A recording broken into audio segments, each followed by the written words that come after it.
Salam jumpa kembali saudara-saudariku yang terkasih dalam Tuhan kita Yesus Kristus. Salam sejahtera untuk kita semua. Berkat Allah yang Maha Kuasa senantiasa menyertai kita. Hari Sabtu tanggal 20 Agustus tahun 2022 adalah peringatan wajib Santo Bernardus, Abbas Pujangga Gereja. Bernardus lahir pada tahun 1090 dekat Dijon, Prancis. Setelah ditinggal mati oleh ibunya, ia menjalani hidup yang tak karuan.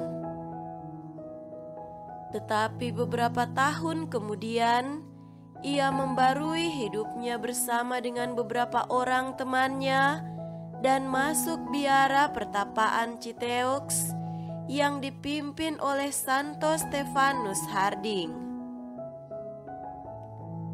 Di bawah bimbingan Santo Stefanus, Bernardus mempelajari kitab suci dan giat menulis buku. Karena kesalehan dan kepandaiannya, ia pun ditugaskan untuk mendirikan sebuah biara pertapaan yang baru bersama dengan 12 orang rekannya di sebuah lembah yang disebut Clairvaux atau Hening. Di bawah kepemimpinannya, biara ini amat berkembang pesat dan masyhur di seluruh Eropa. Santo Bernardus sendiri dikenal sebagai seorang pewarta, pembawa damai dan penegak kebenaran iman. Oleh karena itu, pada tahun 1830, ia digelari sebagai pujangga gereja, bahkan Bapa Gereja terakhir.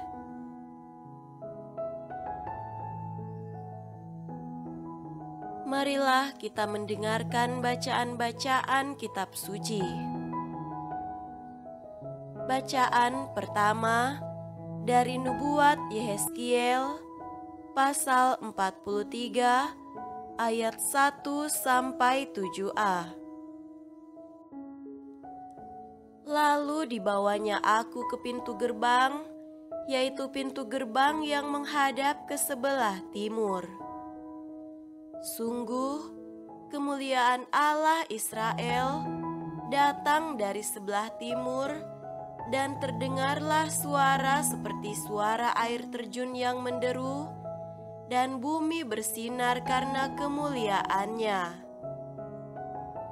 Yang kelihatan kepadaku itu adalah seperti yang kelihatan kepadaku ketika ia datang untuk memusnahkan kota itu, dan seperti yang kelihatan kepadaku di tepi sungai Kebar, maka aku sembah sujud.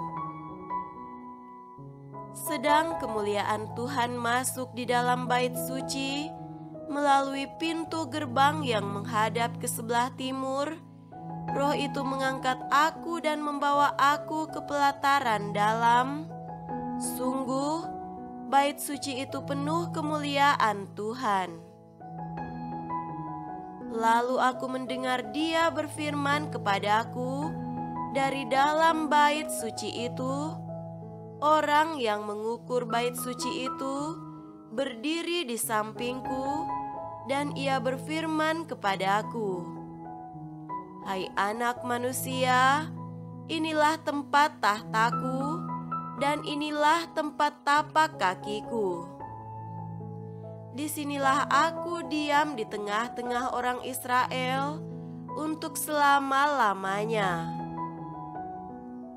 Demikianlah sabda Tuhan. Syukur kepada Allah.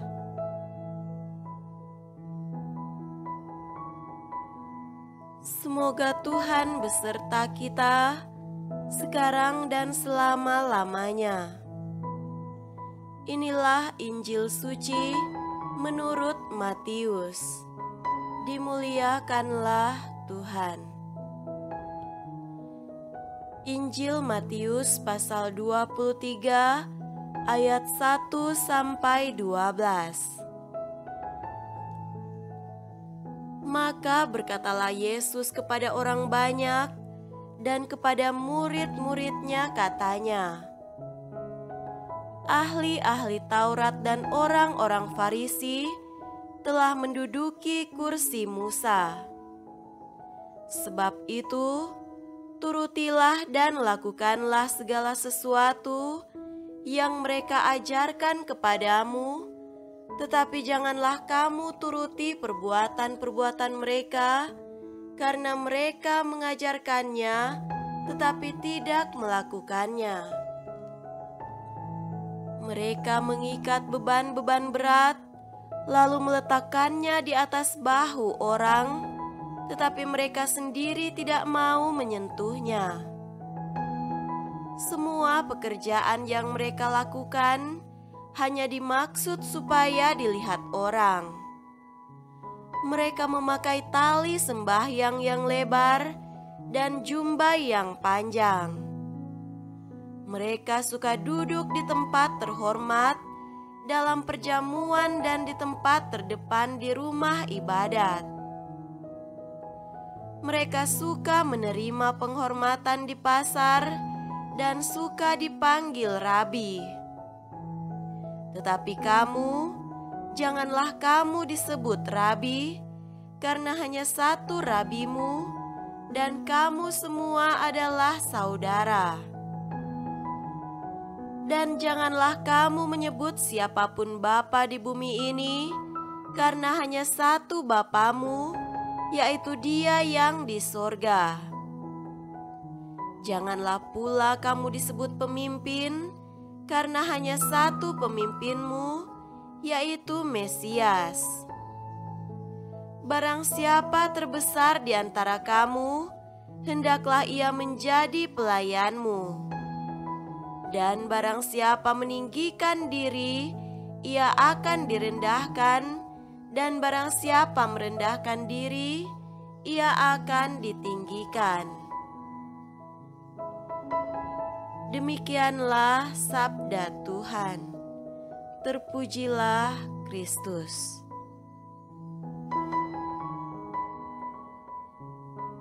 Saudara-saudariku yang terkasih dalam Tuhan kita Yesus Kristus, tema renungan kita pada hari ini adalah pribadi yang melayani. Setiap orang yang sadar akan kasih dan kebaikan Tuhan dalam jabatannya, ia akan terus bermimpi, kemudian mengaplikasikan sebuah karya yang bermanfaat untuk sesama dan kemuliaan Tuhan. Mungkin saja saudara pendengar saat ini adalah salah satu dari orang yang dimaksudkan. Betapa bahagianya jika kita termasuk dalam kalangan itu. Dalam Injil hari ini, Yesus mengecam ahli-ahli Taurat dan orang Farisi karena mereka tidak menyadari tujuan dari posisi strategis dan arti kehadiran mereka di dunia ini. Yesus melihat penyimpangan fungsi jabatan yang diduduki oleh ahli-ahli Taurat dan orang-orang Farisi. Mereka telah menduduki kursi Musa, suatu jabatan strategis yang disejajarkan dengan nabi yang punya pengaruh besar. Ternyata, apa yang dihayati oleh mereka sangat jauh dari tujuan posisi itu dan sangat jauh dari harapan orang banyak. Posisi justru digunakan sebagai sarana untuk kepuasan dan kepentingan pribadi dan kelompok tertentu semata. Mereka mengajarkan namun tidak melakukan. Mereka melakukan sesuatu karena suka dipuji atau dilihat orang. Mereka suka duduk di depan, di tempat umum atau di rumah ibadat. Mereka haus penghormatan. Saudaraku terkasih, perilaku ahli-ahli Taurat dan orang Farisi ini di mata Yesus sangat menyimpang dari apa yang diharapkan. Untuk itulah Yesus mengingatkan para murid dan orang banyak agar jangan meniru perilaku mereka, kecuali mendengarkan dan menuruti ajaran mereka. Penegasan Yesus ini sungguh jelas dan tepat sasaran. Yesus mengecam gaya hidup dan disorientasi jabatan ahli-ahli Taurat dan orang-orang Farisi itu, lalu menganjurkan kepada orang banyak dan murid-muridnya gaya hidup Kristiani yang pantas, yaitu agar jangan menyebut diri rabi, karena hanya satu rabi, yaitu Tuhan, dan mereka semua adalah saudara.